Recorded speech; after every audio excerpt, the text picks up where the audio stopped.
नमस्कार, आप देख रहे हैं अपराजिता संदेश और मैं हूं आपके साथ कौशलेंद्र यादव। इस वक्त हम मौजूद हैं औरंगाबाद के चर्चित राजद नेता सुनील कुमार यादव जी के आवास पे। आज यहां पूर्व केंद्रीय मंत्री शरद यादव जी के निधन को लेकर और शोक सभा का आयोजन किया गया है, जो आप तस्वीरों में देख सकते हैं कि यहाँ पे काफी संख्या में राजद कार्यकर्ता स्वर्गीय शरद यादव जी के चित्र पर माल्यार्पण कर पुष्पांजलि अर्पित कर रहे हैं। और हम बात करना चाहेंगे सुनील कुमार यादव जी से, जो एक समय था कि शरद यादव जी के बहुत करीबी रह चुके थे और जब उनकी पार्टी एलजेडी थी उस समय जिला अध्यक्ष भी रह चुके थे। तो हम बात करना चाहेंगे सुनील जी से। सुनील जी, आज मंडल मसीहा हम लोगों के बीच नहीं रहे और आप शरद यादव जी के बहुत करीबी भी रह चुके हैं, इसको लेकर आप क्या कहना चाहेंगे? आज हमारे गार्जियन मंडल मसीहा, हमारे देश के नेता, समाजवादी नेता नहीं रहे, इसलिए मैं आज सशत नमन करता हूं। और ये नेता थे कि पूरे देश गरीब गुरबा के लड़ाई लड़े। हम लोग जैसा आदमी से कोई ऐसा दिन न हो कि बात नहीं होती थी। इनको जाने से हमारा बहुत पारिवारिक क्षति पहुंचा है। इनसे बहुत हम लोग का लगाव था। बहुत ईमानदार व्यक्ति थे, इसलिए मैं इनसे जुटकर बहुत कुछ सीखा। हमारे राजनीतिक गुरु थे, इसलिए हमारा पारिवारिक लगाव था। इनके जाने से बहुत हम लोग का नुकसान हुआ, इसलिए इनका आज हम लोग आज श्रद्धांजलि देकर इनका नमन करते हैं। भगवान इनका आत्मा का जहां भी रहे शांति दे। शरद यादव जी से आपको कब लगाव हुआ था और इतना नजदीकियां कैसे बढ़ी थी? जब शरद जी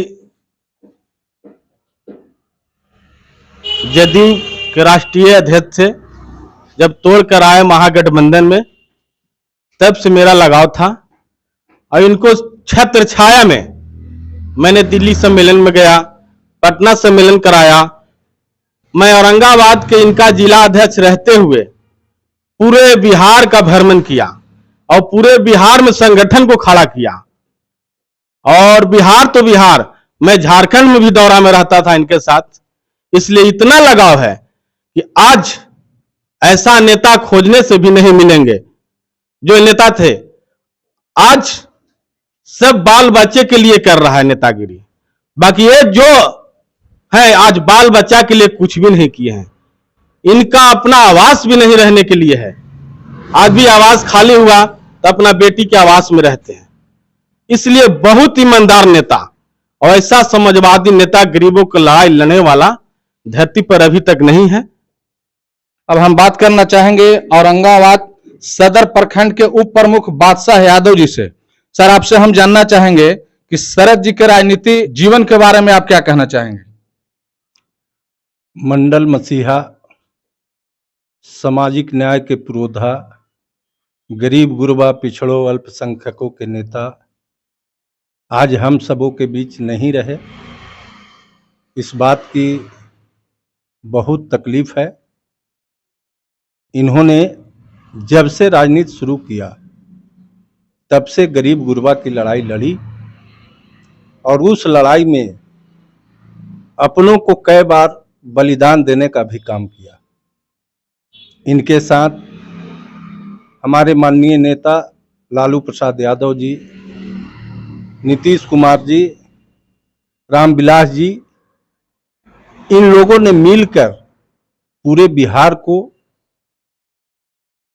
मुक्त कराया था उन लोगों से जिन लोगों ने पूरे बिहार, पूरे देश पर कब्जा किया था। और जब इन्होंने लड़ाई की शुरुआत इन्होंने किया, बिहार में मुख्यमंत्री बनाने का काम इन्होंने किया, तब लोगों को लगा कि नहीं, गरीबों को असली में अगर कोई नेता है तो शरद यादव जी हैं। और शरद यादव के ही नेतृत्व में बिहार में पहला मुख्यमंत्री बना।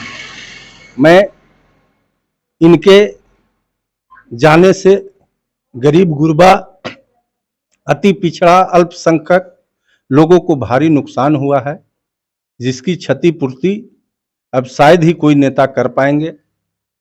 और इनको श्रद्धांजलि देते हुए सत सत नमन करता हूं, प्रणाम करता हूं। अब हम बात करना चाहेंगे राजद के सच्चे सिपाही यूसुफ हयात अंसारी जी से। सर, आपसे हम जानना चाहेंगे क्या पार्टी के लोग न्याय और धर्मनिरपेक्षता की लड़ाई को मंजिल तक कैसे पहुंचाएंगे? सबसे पहले तो मैं इस श्रद्धांजलि सभा में मंडल, मसीहा और उस संघर्ष के योद्धा को नमन करता हूं। लड़ाई, देखिए, जब कोई नेता अपना संघर्ष, अपनी लड़ाई को जब छोड़ के जाता है तो ये प्राकृतिक ऐसा देन है कि जब तक ईश्वर उस लाइन पर किसी को नहीं ले आता है तब तक वो योद्धा दुनिया से नहीं जाता है। ये और बात है कि अभी हम लोग नहीं देख पा रहे हैं, लेकिन ज़रूर कोई ना कोई वैसा वो शख्सियत होगा जो हमारे नेता आज शरद यादव जी नहीं रहे हैं, लेकिन वो अपना गुण कहीं न कहीं छोड़ गए होंगे और ईश्वर भी वैसे लोगों को ज़रूर ला दिया होगा। वो बहुत जल्द सामने आएगा। शरद यादव जी हमेशा याद किए जाएंगे। शरद यादव जी में वो तेवर था कि बीपी सिंह जैसा एक राजा का बेटा से भी मंडल कमीशन को लागू करवाया, जबकि बीपी सिंह नहीं चाहते थे, वो आनाकानी कर रहे थे। लेकिन ये शरद यादव जी का देन है और इनका जो है संघर्ष का देन है, इनके तेवर का देन है, इनके अंदर जो क्षमता था वो क्षमता का देन है कि आज जो मंडल कमीशन का 27% आरक्षण का हम लोग जो लाभ उठा रहे हैं, ये शरद यादव जी ने उनसे मनवाने का और उनसे हस्ताक्षर करवाने का काम किया।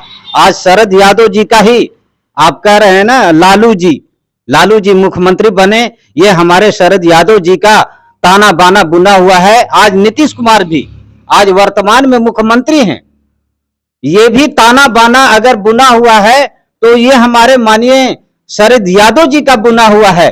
तो इस बात को विश्वास रखिए कि कोई ना कोई योद्धा फिर आएगा। शरद जी चले गए हैं, उनकी कमी हमेशा खलेगी, वो हमेशा पूजनीय हैं और पूजनीय रहेंगे, लेकिन कोई योद्धा आएगा, शरद जी को इस लड़ाई को आगे बढ़ाएगा। हम पुनः एक बार शरद यादव जी को नमन करते हुए अपने वाणी को विराम देते हैं। जो भी यहाँ उपस्थित हैं, शरद यादव जी के अनुयायी हैं, उस ओबीसी मंडल कमीशन के लड़ाई के सब संघर्षशील साथी हैं।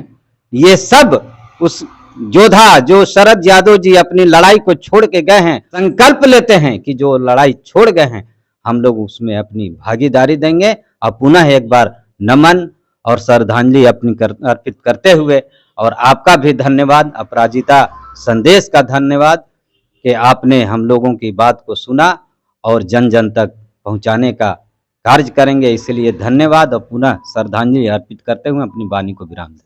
धन्यवाद। कि शरद यादव जी के बारे में आप क्या कहना चाहेंगे, चूंकि आप काफी दिनों से देखते हैं कि राष्ट्रीय जनता दल में लगे हुए हैं और उनके नजदीकी आप भी रह चुके हैं। जी देखिए, सबसे पहले तो मैं माननीय श्री शरद यादव जी को उनके चरणों में श्रद्धा सुमन अर्पित करता हूं। और आज उनके चले जाने से आज पूरा देश मर्माहत है, शोक में डूबा हुआ है। आज जो उन्होंने लड़ाई जो किए, संघर्षों का उन्होंने सब दिन लड़ाई में रहे हैं, उन्होंने संघर्षों से कभी समझौता नहीं किया। और आज जो मंडल कमीशन का जो देन है, आज उन्हीं का देन है जो कि आज हम लोग 27% ओबीसी, अति पिछड़ा दलित सभी लोग आज उसका लाभ उठा रहे हैं। माननीय शरद यादव जी तो नहीं है, लेकिन हम उनके चले हुए रास्ते पर हम लोग आज भी हम लोग चलने का काम करेंगे और आगे भी चलेंगे और चल भी रहे हैं। आज जहां भी हो, ईश्वर उनके दिवंगत आत्मा को शांति दें। और आज उनके चरणों में हम लोग सभी आए हैं, श्रद्धा सुमन अर्पित करते हैं। माननीय शरद यादव जी कभी अपने वसूलों से समझौता नहीं किया, अपने सिद्धांतों से कभी समझौता नहीं किया। उनका एक ही नारा था कि जो दबे कुचले जो सामंतियों प्रवृत्ति के लोगों ने उनको दबा कुचला को जो रखा, बहुत सा गरीब आज भी हैं, आज देखते होंगे कि उन्होंने आज जो है कोई हक और अधिकार को छीना जाता है, संविधान सुरक्षित नहीं है। हम लोग सब आज जो शरद यादव का ही देन है, उस रास्ते पर चलेंगे और चलते ही रहेंगे। तो आज हम विशेष करके यहाँ सभी अतिथि जितने भी आए हुए हैं, हम सभी को नमस्कार करते हैं और यहाँ से हम यही संकल्प लेके जाएं कि माननीय शरद यादव जी के पद चिन्हों पर हम लोग का चलना है और उनके छोड़े हुए कामों, अधूरे कामों का हम लोग को पूरा करना है। भारती जी, आपसे हम जानना चाहेंगे कि शरद यादव जी को समाजवादी नेता क्यों कहा गया? देखिए, माननीय शरद यादव जी पॉलिटिकल व्यक्ति में वैसे एक चेहरा थे, जो बोलते थे वही करते थे। अब बीपी सिंह का जो आंधी आया था और प्रधानमंत्री बनाने का शरद जी ने जो काम किया था, तो शरद जी का एक उद्देश्य था कि सामाजिक न्याय के लोगों को और समाज के लास्ट पंक्ति में जो बैठे लोग हैं, जो गरीब गुरबा हैं, पिछड़ा है, दलित है, कमजोर तबका है, शोषित तबका है, जिसका आर्थिक शैक्षणिक सारा लुप्त हो गया है, उसको खड़ा करने का एक उन्होंने अलख जगाया था। और उसी अलख के उपज शरद यादव को आज हम लोग जानते हैं। एक समय था, पटना 1993 में हम गए थे, उनसे रूबरू हुए थे गांधी मैदान में। एस.आर. बोम्मई, जयपाल रेड्डी, हरकिशन सिंह सुरजीत, के.वी. वर्धन, बिजू पटनायक, ज्योति बसु, लालू जी, रामविलास पासवान, उसका उन्होंने नेतृत्व किया था। अब बीपी सिंह का मार्ग था कि इसको आगे बढ़ाना है, इन सभी चेहरों को, और शरद जी ने उसका अगुवाई किया था। वो दिन हमको आज मालूम है। शरद जी का विचारधारा को मैं रग रग जमीन तक पहुंचाने का काम करेंगे। शरद जी मतलब हमसे हटे नहीं है, क्योंकि विचारधारा व्यक्ति का महान होता है, इसलिए व्यक्ति का शरीर चला जाता है, विचारधारा रहता है। इसलिए विचारधारा हम लोगों के बीच में है, रग रग। और हम चाहेंगे कि शरद यादव जी ने जो लड़ाई लड़ी है, मुलायम सिंह ने जो लड़ाई लड़ी है, लालू यादव ने जो इनकलाब खड़ा किया है, इस देश में आंदोलन जो खड़ा किया सामंती और फासिस्टवादी के खिलाफ, उसको तेजस्वी जी आगे बढ़ाएंगे।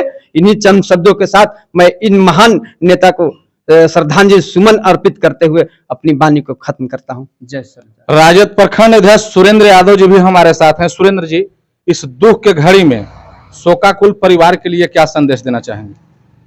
सबसे पहले मैं 1947 में जन्मे मध्य प्रदेश राज्य में मंडल मसीहा शरद यादव जी को आत्मा के लिए भगवान से प्रार्थना करता हूं। इनके परिवार के लिए मैं भी भगवान से शांति प्रदान करे, उन लोग को शक्ति दे, और मैं इनके विचार से अवगत होकर इनके दिए हुए निर्देश और उपदेश पर जनता की सेवा में इनके लिए काम करूंगा। और विशेष मैं इनको श्रद्धांजलि अर्पित करता हूं। इस वार्ड का वार्ड पार्षद प्रतिनिधि ब्रजेश कुमार जी से। ब्रजेश जी, समाजवादी नेता शरद यादव जी हम लोगों के बीच नहीं रहे, क्या कहना चाहेंगे? सबसे पहले तो इनके चरणों में हम नमन करते हैं, और हमें जहाँ तक ज्ञात है ये मंडल में मसीहा के नाम से जाने जाते हैं, और एक जमीनी नेता, बहुत ही सूझबूझ के साथ और बहुत अच्छे ढंग से इन्होंने राजनीति किया और लोगों को साथ में लेकर कड़ी के दर कड़ी जोड़ने का काम किए कि जो आज इतने लोग इनके श्रद्धांजलि अर्पित करने के लिए लोग जमा हुए हैं। खबरों के लिए बने रहे आप प्राइजता संदेश के साथ। धन्यवाद।